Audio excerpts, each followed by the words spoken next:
So our next speaker, again, I think I said this before we realized that we were going on break, is from the great donut hole of Metuchen. I say that endearingly. But Elisa Torres, thank you for being here, and we look forward to you telling our story. Thank you. So, I was 7 years old, sitting at home with my mom, watching TV, eating my favorite snack of oatmeal cookies and milk. And on the TV comes a program that shows severely malnourished and impoverished children. And I said to my mom, I want to send those kids my money. So we got my little pink porcelain piggy bank, and we emptied it of every last coin and sent it to the organization. I have heard it said that what you're called to do becomes apparent from a young age if you're perceptive enough to see the thread. My parents migrated here from Puerto Rico, and they worked extremely hard to provide for their 5 children. We were in Jersey City, experiencing the dream, Disney World vacations, endless amounts of empanadas and shopping, and life was pretty good. When I turned 8, we encountered severe financial hardship, resulting in the loss of our home, business, and my puppy Buster. Knowing what I know now, I am blessed to stand before you as a free woman. And why do I know that? A few miles down the road in Newark, New Jersey, I met a beautiful, intelligent young girl named Adelina. She was 19. Trying to finish high school, growing up in poverty, and helping her mom raise her siblings, until a family member attempted to rape her. When I heard her story, I had no words. When her mom heard her story, she kicked her out of the home. And it was there our paths crossed at the crisis shelter in Newark, where I was hosting a women's empowerment conference. And despite everything Adelina had been through, she was full of so much hope and joy for the future. She wanted to finish high school, go on to culinary school, and most importantly to her, reunite with her siblings. But she started to show up with these expensive sneakers, a new phone, a new tablet, and a boyfriend that was driving from over 90 minutes away to come and see her. And my intuition knew that something was off. Sadly, she stopped showing up to the shelter one day. And I hope she's out living her dreams somewhere. But sadly, this is a classic example of how young girls become victims of human trafficking. How was it that Adelina and I ended up in the same shelter under such different circumstances? When I was 19, I was starting my career with Johnson & Johnson as a marketing intern. Thanks to a lot of help and nothing short of a miracle, our family was able to get back on our feet. We all, thank God, have great careers and families. And I was experiencing the dream again, crossing countries off my bucket list like nobody's business. And I came across this harrowing documentary that depicted women and children with pigtails and teddy bears being forced to serve up to 30 men sexually in a day. And I very naively thought that could not be a real thing. But the little girl in me with the piggy bank knew better, and she attempted to rise up. But I silenced her for fear that it would cost me too much, and I reasoned that as one person, I could not make a difference. And the more success that I had in my career, the more arrogant I became. If I made it out of poverty, if I'm self-made, then these people should be able to make better choices. But the more I learned about trafficking, I thought there must be something I could do, and I began to volunteer.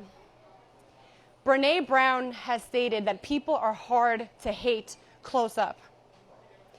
And I like to borrow that and also say they're hard to judge. And as I sat across the table from Adelina, I had a very scary realization. I was not so different from her, and our stories easily could have been interchanged. Human trafficking is a modern form of slavery. It takes on many forms, making it hard to define or identify. There's sex trafficking, indentured servitude, bonded labor, to name a few. It's a systemic issue from the 13-year-old girl forced into prostitution by the neighborhood pimp, to the 5-year-old boy lured away to a fishing village, to the mom that's working to make the clothes, to sew the clothes many of us are wearing today. There are 40 million people in slavery around the world and in the United States.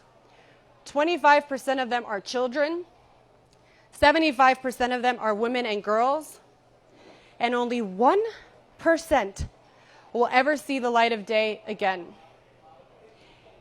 It is inhumane, unfair, and frankly, disgusting.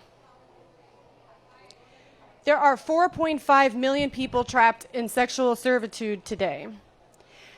Traffickers use a variety of methods to coerce them to commit sex acts against their will. Some believe they're in romantic relationships, only to be forced into prostitution. Others are forced to sell sex by their own family members. Some are promised jobs like modeling or dancing. They can find themselves in these situations for days, months, or years, and it takes place in a variety of venues, from brothels to fake massage businesses, strip clubs, hotels, motels, and even on the street. There are 8 million people stuck in indentured servitude. Let's take an example of a mom who takes out a loan for $3 to get cough medicine for her son, only to find herself working in an excruciatingly hot kiln with no end in sight. This affects many of the products made available to us in the United States. Cocoa from West Africa, cotton from Uzbekistan, and seafood from Thailand. And in a world where Alexa can reorder your laundry detergent faster than you can tie your shoe, how is that still the reality for so many of our brothers and sisters around the world? Children are also victims of trafficking.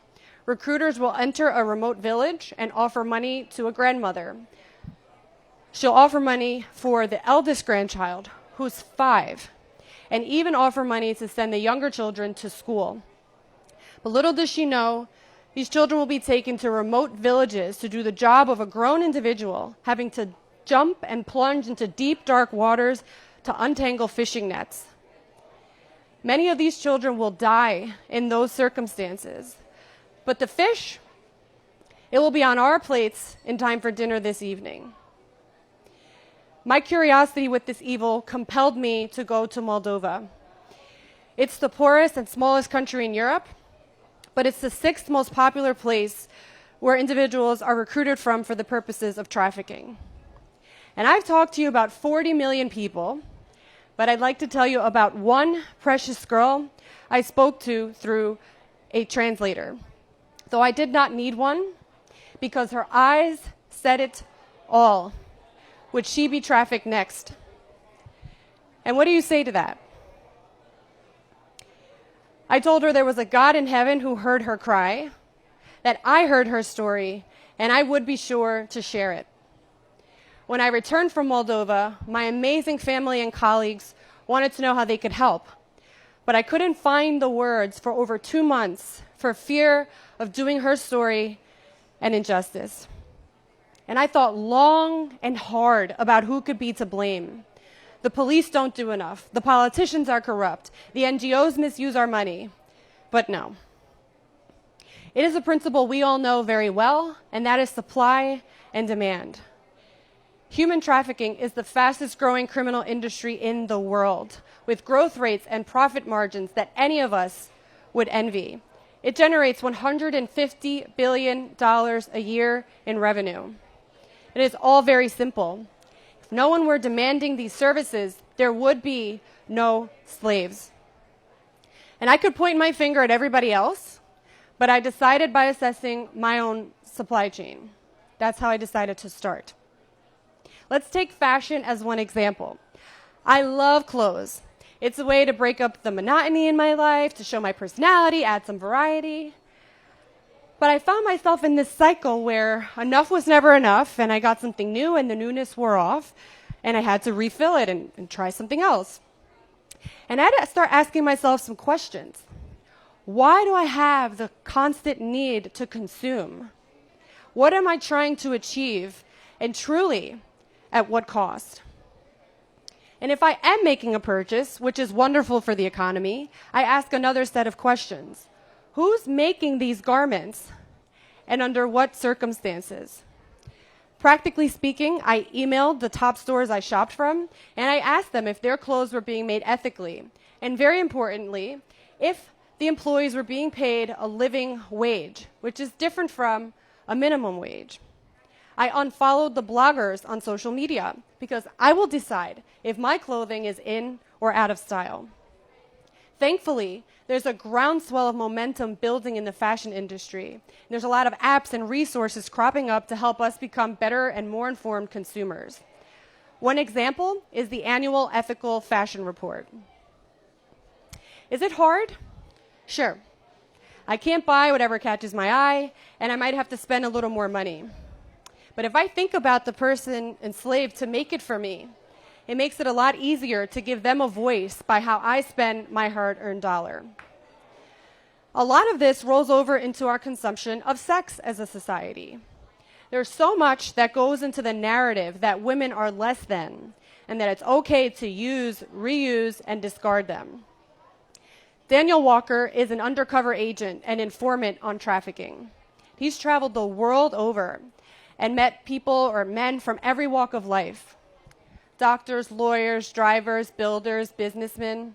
Some were single, many were married. And they also found sex as a way to break up the monotony in their day and to add some variety and excitement. But he found without exception that the very men that were consuming these services and creating the demand were themselves enslaved to an insatiable desire of lust and greed. You could ask many similar questions. Why do I have the constant need to consume?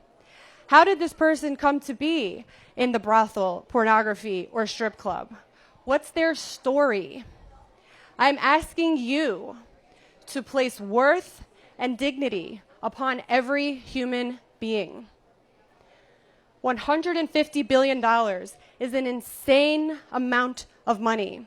We have the opportunity to free entire nations of poverty if we stop purchasing sex, which is not a necessity, and spent it in other industries. I believe that to whom much is given, much is required. Anytime you can decide to make a donation, a purchase, or not purchase something is a great day because it means you have strength in your bones, you have breath in your lungs, and you are not the enslaved one. I believe that the world of the generous grows larger and larger. That has absolutely been the case for me, as I've stopped clinging to things that have no meaning or bearing on my life or eternity. My world has expanded with the countless youth I've been able to mentor, by meeting activists working in the trenches to see change in our lifetime, and with the hope of seeing millions freed. I believe everyone listening to this talk is an agent of change. You are kind, amazing, generous people. I believe that you can, and I pray that you will take back your power through consumption. What does Moldova or Thailand or Newark have to do with any of us? We are one humanity. I am not only proud to be an American, I am proud to be human. Thank you.